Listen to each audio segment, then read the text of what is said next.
From this to this. Opo, ako na nga talaga yung naging chef dito ni Mi sa bahay niya. Na nagkikrave nga daw siya ngayon ng kare-kare. Kaya naman pagbibigyan natin siya at paglulutuan nga natin siya ng masarap na beef kare-kare ngayon.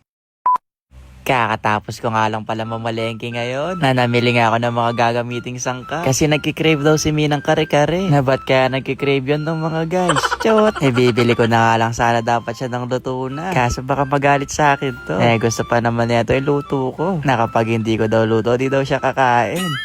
Na ang saya nga ni Mi nung nakita niya ako. Pero sabi ko, wait lang. Para nulog yata to. Medyo matagal-tagal na rin pala tayo hindi nakakapagluto dito sa bahay. Ay, nakikibahay na ako no? Kaya nag-bless muna ako kay tita. Sabi ko ako nang bahala sa punan natin ngayon. Wow, ciao. Nagmamagaling ka dyan Kaya siguraduhin mo masarap yung hapunan natin ngayon. Pero chill lang kayo dyan. Kasi masarap ako magluto ng kare-kare. Nalulutuin nga natin to sa pressure cooker. Para ba mas mapalambot natin ng maayos tong baka. Natuturuan ko na rin pala si Mi na magluto na ito. Para sa susunod kapag nagtrabaho na ako sa ibang bansa. Alam niya na tong luto. Wow, LDR yarn. Biglang nag-ibang bansa no? Di pa nga nagsisimula, nag-LDR na. Pero seryoso, ang dami na rin nagtatanong kung ano na nga ba yung real score sa amin. Na ang aming kasagutan ay, eto, green na yung mga pechay. Secret na muna siguro mga guys. Basta gusto ko lang sabihin ang ganda ni Erica dito. Na ang ganda pala niya kapag nag-iwa na sibuyas. Na mabilis lang din pala nahiwa namin itong mga sangkap. Kaya pagkatapos sinanda na rin namin dito para dire-diretso na lang yung pagluluto. Kaya tara na, umpisahan na nga natin tong ilaga itong sitaw. At na matapos na nga itong niluluto nating kawi-kawi. Nasa kanya ko na nga pinaubaya itong paghahalo ng mga sitaw. Kasi forte niya nga itong pagmemekos-mekos.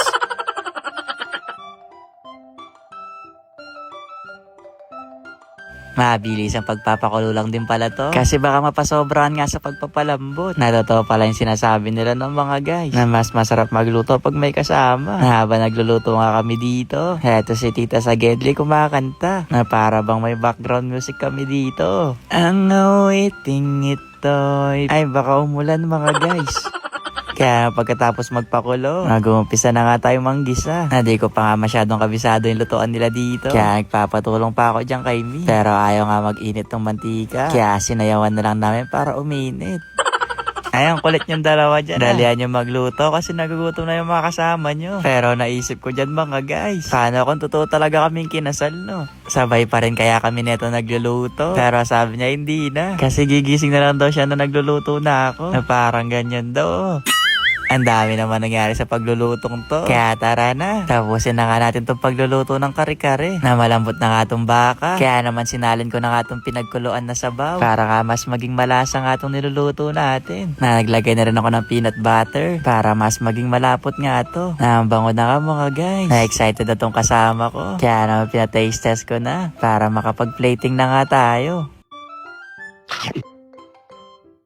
Approve naman daw to kay Mi. Pero tingnan natin kung approve ba to kay tita. Tumango naman mga guys. Ay, ibig sabihin nun, masarap daw. Ay, ano masarap? Basta tara na. I-plating na natin to. At nang ma-finish look na nga natin tong naluto nating kare-kare. Naambango na nga neto. Mukhang makakarami yata ng kain si From This. Kaya wala muna siguro magda-diet ngayon, no? Ako po kung ganito siguro yung ulam. Kahit ako di siguro ako magda-diet. Mas masarap nga daw to ng may nuts. Kaya naman naglagay pa kami dito sa taas. At syempre, mas masarap nga to kapag may bagoong. At eto na yung finish look mga guys. Tara na, kain na tayo dyan. Ako hindi ka pa nga nag-aapunan. Sumabay ka na dito sa amin. Marami pa namang sobra. Kaya tumayo ka na dyan. At na makakain na nga tayo dito. Na meron din pala kayong prutas dito mga guys. May panghimagas. Kaya naman bago kumain, nagpasalamat muna kami. Na nag-pray. Na sana nagustuhan naman nga nila yung niluto kong kare-kare. Nauna na nga daw magte-taste test si Bunso. Na-approve naman. Kaya naman next na tayo. Na-approve din pala to kay Mi. At syempre, huwag niyo nang tanong sa akin kung approve ba to. Approve na approve. Sino ba nagluto na itong kare-kare?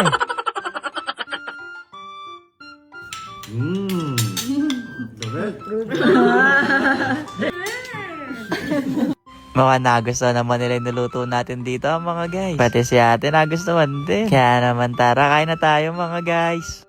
Ayun lang. Bye-bye!